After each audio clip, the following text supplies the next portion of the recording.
കുട്ടിപ്പാട്ടുകാരെ തേടി top singer audition UAE 8-നും 15-നും ഇടയിൽ പ്രായമുള്ള കുട്ടികൾക്ക് ഓഡിഷനിൽ പങ്കെടുക്കാം. ഓഡിഷനിൽ അസാമാന്യ പ്രകടനം കാഴ്ചവെക്കുന്നവർക്ക് ടോപ്പ് സിംഗർ ഗ്രാൻഡ് ഫിനാലയിൽ പങ്കെടുക്കാൻ അവസരം. പ്രവേശനം സൗജന്യം. രജിസ്റ്റർ ചെയ്യാൻ ഉടൻ വിളിക്കൂ +971 5263 10876.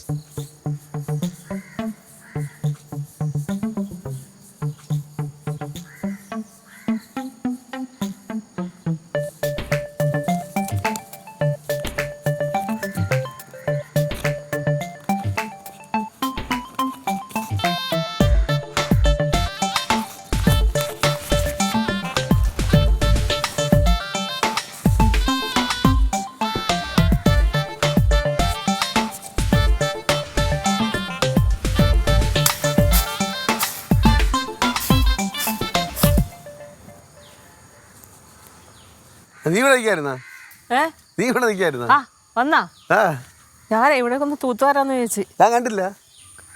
ഞാനും കണ്ടില്ല, ഇപ്പൊ വന്നേള്ളൂ. നേരത്തെ വന്നാ? ഒന്നും പറയണ്ട. ഇന്ന് ഓഫീസിൽ ചെന്നപ്പോഴേ ഉച്ചയ്ക്ക് ശേഷം മീറ്റിംഗ് ഉണ്ടായിരുന്നു. മീറ്റിംഗ് 3:30 തീർന്നു. ഞാൻ പെണ്ണിങ് പോന്നു. എന്റെ കാര്യം പ്രതീക്ഷ നടന്നില്ല. നടന്നില്ലേ? കഴിഞ്ഞ ശമ്പളത്തിന്റെ ബാക്കിയേ ഈ തരാനുണ്ടായിരുന്നു. 7,500 വരെ വരും. കിട്ടിയില്ല. അയ്യോ, കിട്ടിയില്ലേ? ഷോ, കഷ്ടായി പോയല്ല. ഞാൻ ബാലുവിന് പൈസ ഇട്ടാണെങ്കിൽ അതിൽ നിന്ന് കുറച്ച് പൈസ വാങ്ങാന്ന് വിചാരിച്ചിരിക്കുകയായിരുന്നു. നമ്മളെ ഹൗസ് ഓണർ ഉണ്ടല്ലോ, അയാൾ കിടന്ന് വിളിയോട് വിളിയാണ് വാടക കൊടുക്കാഞ്ഞിട്ട്. ഇവനും പൈസ തന്നിട്ടില്ല, കറണ്ട് ബില്ലും അടച്ചിട്ടില്ല, പാലിന്റെ പൈസയും കൊടുത്തിട്ടില്ല. അത് ഈ മാസം ശമ്പളം ടൈറ്റാ. ഈ മാസം കുറച്ച് ലേറ്റ് ആയിട്ട് കിട്ടുള്ളൂ.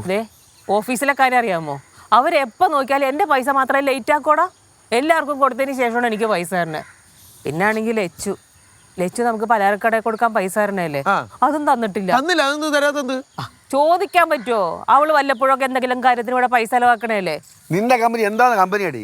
നിങ്ങൾ എഞ്ചിനീയർ, ബെസ്റ്റ് എഞ്ചിനീയർ. ജോലി ചെയ്തവർക്ക് പൈസയും കൊടുക്കൂല, വെറുതെ ഇട്ട് പണിയും ചെയ്യിപ്പിക്കും. അയ്യോ, അവിടുന്ന് പൈസ കിട്ടുന്നോണ്ടാണല്ലോ ഇവിടെ ഇത്രയും കാലം ജീവിച്ചോണ്ടിരുന്നത്. അല്ലാണ്ട് വേറെ ആരും കൊണ്ടു തന്നിട്ടൊന്നും അല്ല. നിങ്ങൾ കൊണ്ടുവരുന്ന പൈസ, ഞാൻ കൊണ്ടുവരുന്ന നെല്ല്. എന്തോന്നത്? ജോലി ചെയ്തിട്ട് കഴിഞ്ഞു അച്ഛനും ജോലി കൊണ്ടിരിക്കുന്ന അമ്മയും കൂടെ കണ്ടുമുട്ടി വഴക്കായി. എപ്പോഴും ഇത് തന്നെ. എന്ത് നാണക്കേട് ഇട്ടത്? നിനക്ക് നാണക്കേടാണ്. ഇയാൾ പോടേ, ഇറങ്ങി പോടാ. നിനക്ക് നാണക്കേടാണെങ്കിൽ അതുകൊള്ളല്ല. നമ്മള് സാധാരണക്കാര് ഈ സാമ്പത്തിക കാര്യങ്ങൾ ചർച്ച ചെയ്യുമ്പോൾ സ്വാഭാവികമായിട്ട് അടിയും പിടിയും വഴക്കൊക്കെ ഉണ്ടായിരുന്നു വരും. അത് സഹിക്കാൻ പറ്റാത്തവർ ഇവിടുന്ന് ഇറങ്ങി പോയിക്കോ. അത് കൊള്ളാലോ. ചായ വേണ്ട നിങ്ങക്ക്? മിച്ചറുണ്ട്, വാങ്ങിക്കോണ്ട് ചായ ഇട്ട് തരാം. ഈ വീട്ടിൽ സംസാരിക്കാൻ പറ്റില്ല. അപ്പൊ പറയാ അടി വഴക്കാണ്. അത് നമ്മൾ ഒറ്റയ്ക്കായി.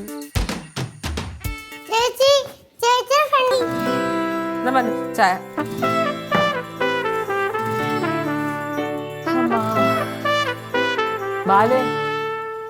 ബാലു, ഇനിയിപ്പോ 3-ാം തീയതി ഉണ്ടല്ലോ, ചിട്ടിയുടെ പൈസ അടയ്ക്കണം. അതിനിപ്പോ എന്ത് ചെയ്യുമെന്നോ. അതെ, ഞാൻ ഒരു കാര്യം പറയട്ടെ. ആ ചിട്ടിയുടെ പൈസ നിങ്ങൾ അടയ്ക്കുകയാണെങ്കിൽ 3 ലക്ഷം രൂപ ചിട്ടിയുടെ കിട്ടുമോ? അത് നിങ്ങളെടുത്തോ. ചിട്ടി അടച്ചെടുത്തോളാം മതി കേട്ടാ. അതെ, ചിട്ടിയുടെ തീരുമാനം ഞാൻ തന്ന 20,000 തിരിച്ചു തരണം. കൂടുതൽ വർത്താനമൊന്നും പറയാൻ നിൽക്കണ്ട. ഇന്നാള് കിട്ടിയ ചിട്ടിയുടെ പൈസ ഞാൻ ഇവിടെ തന്നെയാണ് ചെലവാക്കിയത്. മൊത്തം പൈസ ഈ വീട്ടിൽ തന്നെ ചെലവാക്കി. പിന്നെ ഇപ്പൊ ഈ അടുത്ത് പിടിച്ച ചിട്ടിയുടെ പൈസ അത് ഞാൻ FD ഇട്ടിട്ടുണ്ട്. എനിക്ക് എന്ത് കിട്ടിയാലും ഞാൻ ഇവിടെ തന്നെ ചെലവാക്കണ്ട, അല്ലാണ്ട് ഞാൻ വേറെ കൊണ്ടുപോകണമെന്നില്ല. അത് ശരിയാണ്.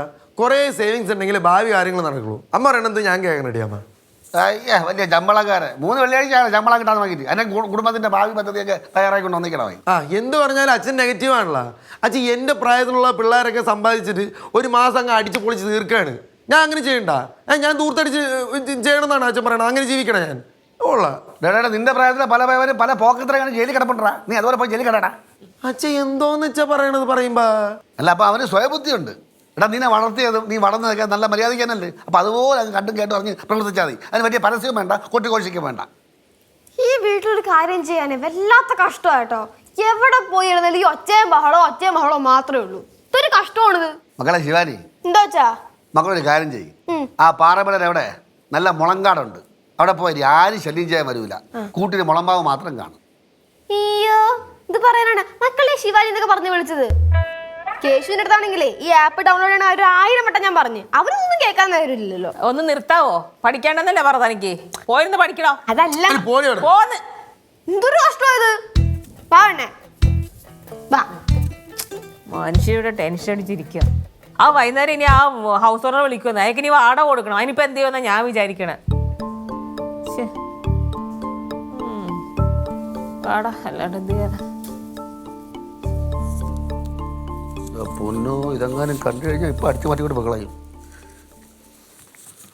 വേണ്ട, അവിടെ വെച്ചാൽ ശരിയാവില്ല. മടിയിൽ തന്നെ ഇരിക്കട്ടെ. ആശാന്റെ പൈസ ഉണ്ട് കേട്ടാ, അത് ഞാൻ കണ്ടതാ. ആരാ അച്ഛൻ്റെ കയ്യിലാ? ആ, പൊട്ടം കളിക്കണതാ. അമ്മ ഇപ്പൊ ഉണ്ട്? എടാ, ഗേറ്റ് ഇടന്ന് വന്നപ്പോൾ കാശുണ്ടായിരുന്നു. എന്നിട്ട് കുറച്ച് പൈസ എടുത്ത് പോക്കറ്റ് വെച്ചിട്ട് ബാക്കി എല്ലായിടത്തും മടിയിൽ തിരികെ വെച്ചേക്കാ. ഞാൻ ആ ചെടിയുടെ പുറകെ നിൽക്കണ്ടായിരുന്നു. അച്ഛൻ എന്നെ കണ്ടില്ല. അച്ഛൻ പൈസ വെച്ചതിന് ശേഷമാണ് എന്നെ കാണുന്നത്. ഞാൻ കണ്ടതായിട്ട് ഭാവിച്ചതുമില്ല. ഓ, അപ്പൊ അച്ഛന് മനസ്സിലായില്ല അമ്മ പൊട്ടം കളിച്ച? സ്ഥിരം നമ്മളെടുത്തല്ല ഇത് കളിക്കണേ. തിരിച്ചങ്ങോട്ടും കാണിച്ചു, അത്രേ ഉള്ളൂ. അത് പൊളിച്ചിട്ടാ. ഞാൻ ഫുൾ സപ്പോർട്ട്. നീ എന്റെ കൂടെ നിന്നാ മതി, ബാക്കി ഞാൻ ചെയ്തോളാം. അമ്മ, ആ, ദേ കൊച്ചു പഠിക്കാൻ വിളിച്ചിട്ട് വരുന്നില്ല. ആ കൊച്ചു MBBS ഒന്നല്ല പഠിക്കണത്. നീ പോയി പഠിക്കാദ്യം, അണ്ട് കൊച്ചു പഠിച്ചോളൂ. പാറുവേ, ഇപ്രാവശ്യത്തേക്ക് നീ രക്ഷപ്പെട്ടു കേട്ടാ. നാളെ തൊട്ട് അങ്ങനെയല്ലേ. എന്തൊക്കെ പറഞ്ഞാണ്ടല്ലോ, ശിവാനി നാച്ചുറലി പഠിക്കാൻ ഭയങ്കര പുറകിലോട്ടാ. എടി, നിനക്ക് പഠിക്കാനുണ്ട്, വേറെ ജോലിയൊന്നും തന്നിട്ടില്ലല്ലോ ഇവിടെ ചെയ്യാൻ. പഠിക്കേ പ്ലീസ്. ശിവയ്ക്ക് വേറെ ജോലിയുണ്ട്, അറിഞ്ഞൂടെ? ക്യാഷുമായിട്ട് പാറപ്പെടാൻ പോവുക. പിന്നെ ഏത് സമയവും മൊബൈലിൽ കുത്തി കളിച്ചോണ്ടിരിക്കുക. പിന്നെ വല്ല ചില്ലറ വല്ല കണ്ടിപ്പെട്ട് കഴിഞ്ഞാൽ അടിച്ചു മാറ്റിക്കൊണ്ട് മുട്ടായി വാങ്ങിക്കും. അത് പാവപ്പെട്ട പാറക്കുട്ടിയുടെ പേരിൽ. അത് പറഞ്ഞപ്പോഴാ പാറക്കുട്ടി ചോക്ലേറ്റ് അഡിക്റ്റായി വരാനുള്ള കാരണക്കാരി ഒറ്റ ഇതിപ്പോഴാണ്. ഫണ്ടാസ്റ്റിക്. കഴിഞ്ഞ തീർന്നാ? ഞാൻ പോയി കഴിഞ്ഞ്. കാരണം ഞാൻ ഇനി ഇവിടെ നിന്നാ എന്റെ എല്ലും തൊലിയും പോലും ബാക്കി കിട്ടൂല. അല്ലാണ്ട് തന്നെ ഇപ്പൊ ഒന്നും കഴിക്കാതെ എല്ലാം തോലും ആയി. ആഹാ, കറക്റ്റ് ടൈം. ഞാൻ എന്നാ പോട്ടെ അമ്മേ. ശരി ചേട്ടാ. ശരി അച്ഛാ. ബാ പെണ്ണ, ഇറങ്ങും. അതിന്റെയും കൂടെ ഒരു കറ വേണ്ടായിരുന്നല്ലോ. ചിരിക്കല്ലേ, ഇറങ്ങും ഇങ്ങോട്ട്. ബാ. ഇനി പോവാ. നിനക്കിനി 7-ാം തീയതി ആവും അല്ലേ ശമ്പളം കിട്ടാൻ? 7-ാം തീയതി ആവും. നമുക്ക് ആ പലചരക്ക് കടയിൽ കൊടുക്കാനുള്ള പൈസ പ്രശ്നമല്ലേ പെട്ടെന്ന്? ഭയങ്കര പ്രശ്നമാണത്. പക്ഷെ അത് മാത്രല്ലേ, വാടകയുടെ നോക്കണ്ടേ? വാടകയുടെ പിന്നെ ആരുടെയും കയ്യിൽ നിന്ന് മേടിച്ചിട്ടാണെങ്കിലും കൊടുക്കാലോ. പക്ഷെ പലചരക്കട കൊടുക്കാൻ ഒന്നുമില്ല. അപ്പൊ സത്യം പറഞ്ഞ ഈ മാസം എല്ലാം കൊണ്ട് ഭയങ്കര ടൈറ്റ് ആണ് അല്ലേ? ഭയങ്കര ടൈറ്റ്, ഒന്നുമില്ല കയ്യില്. പക്ഷെ അച്ഛൻ്റെ കയ്യിൽ പൈസ ഉണ്ടായിരുന്നെങ്കിൽ ഇപ്പൊ എടുത്തു തന്നെ അല്ലേ അച്ഛാ? എൻ്റെ കയ്യിൽ എവിടെ നിന്നറിയാം പൈസ? ഒന്നുമില്ല ബാലു, ഒന്നും എടുക്കാനില്ലേ?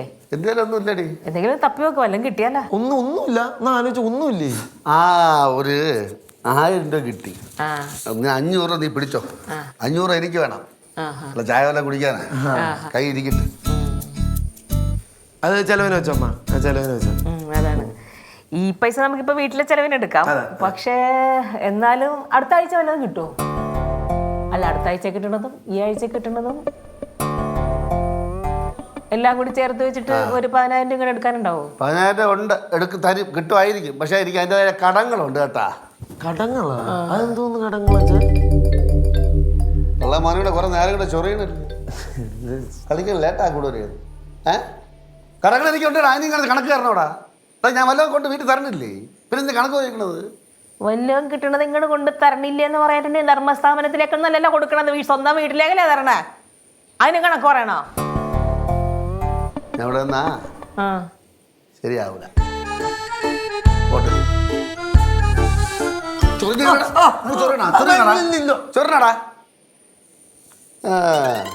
നിന്ന് ചൊറിയാണ്ട് പോ, ചെല്ല്.